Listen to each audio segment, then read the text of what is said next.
Tariff मुअत्तली, Pakistan समेत आलमी stock markets में तेजी। पाकिस्तान स्टॉक एक्सचेंज में 100 इंडेक्स में 3300 से ज़ायद पॉइंट्स का इजाफा रिकॉर्ड। स्टॉक मार्केट की 3 नफ्सियाती हदें दोबारा बहाल। गुज़श्ता रोज़ इंडेक्स 1,14,153 पॉइंट्स पर बंद हुआ था। जापान, जनूबी कोरिया और अमरीकी स्टॉक मार्केट्स में तेजी का रुझान। आलमी मंदी में खाम तेल की कीमतों में 5, गैस की कीमतों में 8% तक इजाफा। सोने की आलमी कीमत में 3% और यूरो करेंसी में 8.4% इजाफा हुआ।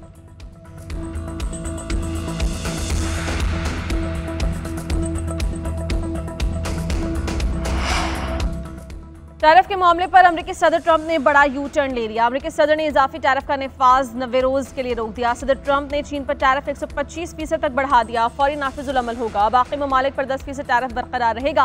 पाकिस्तान को भी रिलीफ मिल गया। सदर ट्रंप कहते हैं अमेरिका को लूटने के दिन चले गए। टैरिफ पर हर कोई डील करना चाहता है। जो ममालिक जवाबी टैरिफ नहीं लगा रहे उनके लिए वक्त का ऐलान किया। तर्जुमान व्हाइट हाउस के मुताबिक टैरिफ के हिकमत अमली ट्रंप के आर्ट ऑफ द डील का हिस्सा है।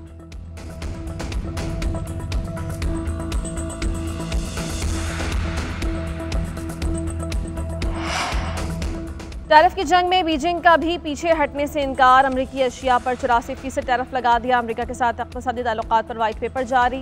लिखा, अमरीका अपने मसाइल में इजाफा कर रहा है। बीजिंग को तरक्की के हक से कोई महरूम नहीं कर सकता। चीन की अमरीका को बातचीत के जरिए मसाइल हल करने की पेशकश।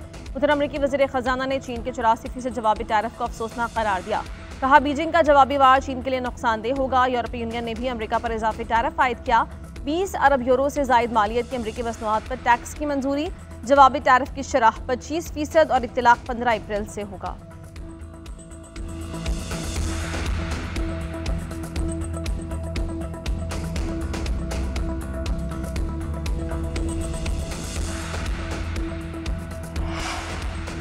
नंबर हादसे के बाद गाड़ियां जलाए जाने पर गवर्नर सिंध का नोटिस। आईजी से रिपोर्ट तलब। कामरान टिसोरी का रात गए शहर के मुख्तलिफ इलाकों का दौरा, सूरत हाल का जायजा लिया। शहरियों से पुरअमन रहने की अपील। कहा, कराची लावारिस नहीं, किसी को कानून हाथ में नहीं लेने देंगे। भाई को भाई से लड़वाने की साजिश कामयाब नहीं होगी। वज़ीर दाखिला सिंध का गाड़ियां जलाने वाले अफराद को फौरन गिरफ्तार करने का हुक्म। पुलिस की मुख्तलिफ इलाकों में कार्रवाइयाँ करके डंपर जलाने में मुलव्विस मुतअद्दिद अफराद को गिरफ्तार कर लिया।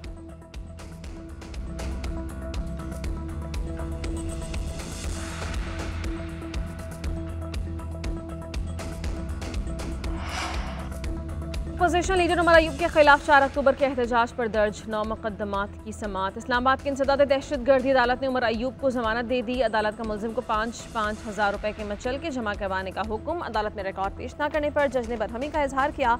जज अबुल हसना ज़ुल्क़रनैन ने रिमार्क्स दिए कि जब भी रिकॉर्ड मांगे कोई ना कोई बहाना लगा देते हैं। ये क्या लोहे के बने हुए हैं? ये नवाबों की तरह आते हैं। मैं इनका मुलाजिम नहीं हूँ। उमर अयूब के खिलाफ इस्लामाबाद के मुख्तलिफ थानों में 9 मुकदमात दर्ज किए गए थे।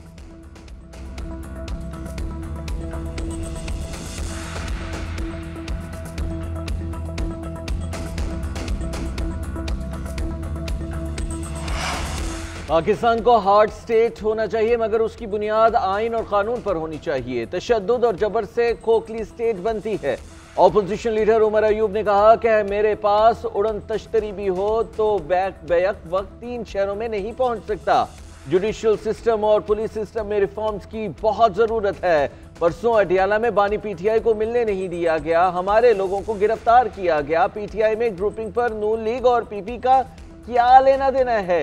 पीटीआई चौधराहट वाली पार्टी नहीं, सब बराबर हैं। बानी पीटीआई सबकी सुनते हैं।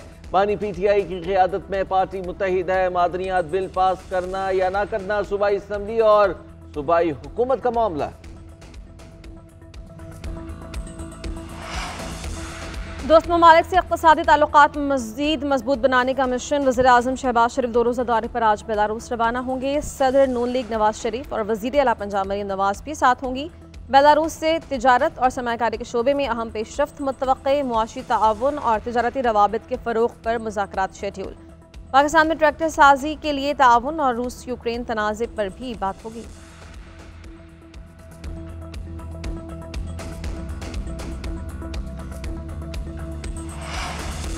शहबाज शरीफ वाहिद वजीर आजम हैं जिन्होंने IMF के साथ 4 मुआहदे किए। मुल्क की मईशत के लिए बारूदी सुरंगें बानी पीटीआई ने नहीं, आपने बिछाई।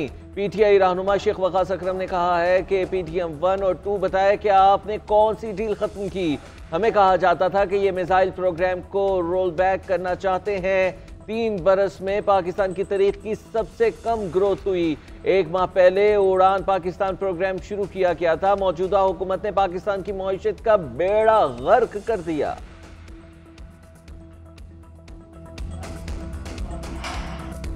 वज़ीर दाखिला मोहसिन नकवी का directorate of immigration and passport में अहम इजलास। मोहसिन नकवी की पासपोर्ट के हुसूल के लिए नई शराइत के तमाम कानूनी अमूर जल्द से जल्द मुकम्मल करने की हिदायत। मोहसिन नकवी ने कहा कि नई शराइत से बेकारियों और गैर कानूनी इमिग्रेशन की रोकथाम होगी। इस फैसले से बैनुल अक़वामी बरादरी को मस्बत पैगाम जाएगा। डिपोर्ट होने वाले अफराद के पासपोर्ट ब्लॉक किए जाने की हिदायत पर 100% अमल दरामद यकीनी बनाया जाए। वफाकी वज़ीर दाखिला ने नई नस्बशुदा 6 MRP और 2 ई-पासपोर्ट मशीनों का मुआयना किया। कहा नई मशीनों से पासपोर्ट का इजरा तेजी से मुमकिन हो सकेगा।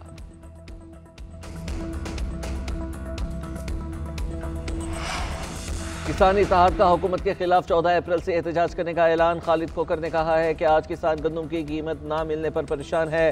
हुकूमत को 2 रोज का वक्त दे रहे हैं। अगर हुकूमत ने कुछ ना किया तो हम सड़कों पर निकलेंगे।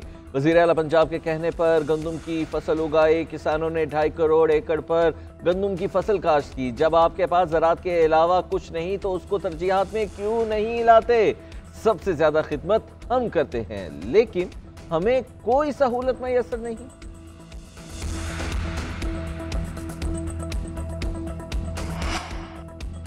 इस्लामाबाद से लापता 4 अफगान भाइयों की बाजियाबी की दरखास्त पर समाअत। इस्लामाबाद हाई कोर्ट ने 16 अप्रैल को IG इस्लामाबाद और IG पंजाब को ज़ाती हैसियत में तलब कर लिया। जस्टिस मोहम्मद आसिफ का इस्लामाबाद पुलिस हुकाम से मुकालमा।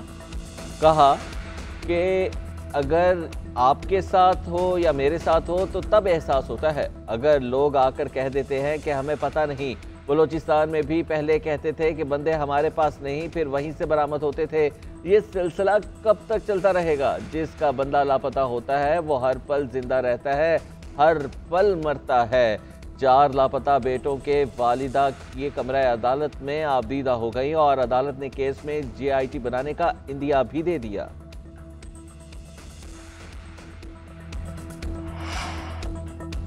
सिंध हाई कोर्ट ने हज पॉलिसी 2024 के खिलाफ दरखास्त फौरी समाअत के लिए मंजूर कर ली। अदालत ने दरखास्त काबिल समाअत होने पर फरीकैन से दलाइल तलब कर लिए। दरखास्त गुजार ने मौक़िफ़ अपनाया कि हुकूमत ने फीकस 12 लाख रुपए वसूल किए लेकिन दौरान हज नाक़िस इंतजाम किए। होटल, खाने पीने और दीगर सहूलियत के नाम पर हुकूमत ने हाजियों से पैसा वसूल किया। पिछले बरस हज के दौरान 2000 से जायद हुज्जाज कराम दौरान हज ही इंतकाल कर गए। हुकूमत से हज पॉलिसी इखराजात सहने की मुकम्मल तफसीलात तलब की जाए।